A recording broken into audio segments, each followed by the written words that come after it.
I was the gardener for my family when I was a kid.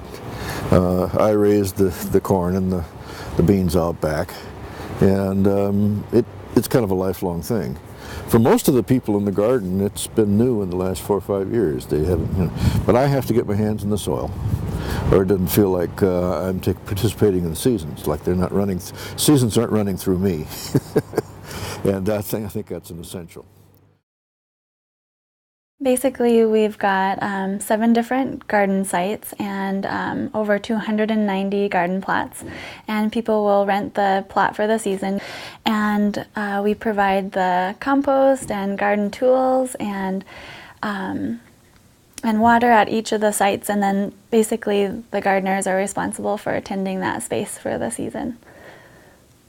Basically, my job is to make sure that gardeners have the resources they need to community garden, and so that they can successfully grow their own food through the growing season. This is our first year of doing the community gardens. My sister and I are doing it together. I just wanted to have a garden, and I live in an area that I'm not able to have a garden. The Northside Community Garden is one of our oldest garden sites, and it's been around since about the 70s. But what makes it unique, I think, is that it doesn't have a fence and that it's open for everyone to wander through. Because of that, we've had some issues with garden theft and vandalism and things like that, but the gardeners at the site just really want to make a point to keep that space open to the public, so it has a very welcoming feel to it. I'm really fascinated in both the cultural aspects of what this sort of thing does in a place, and also just the sort of logistical need to be able to grow our own food a little bit more locally.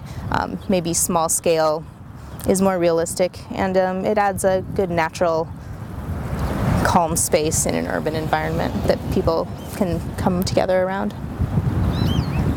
Each garden site has its own tool shed, and basically there's any tool in there that a gardener would need through the course of the gardening season.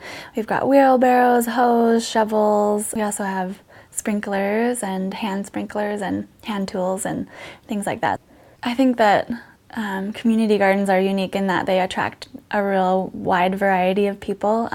Some people are more interested in community gardening because of the communal aspect, and they want a way to connect with others.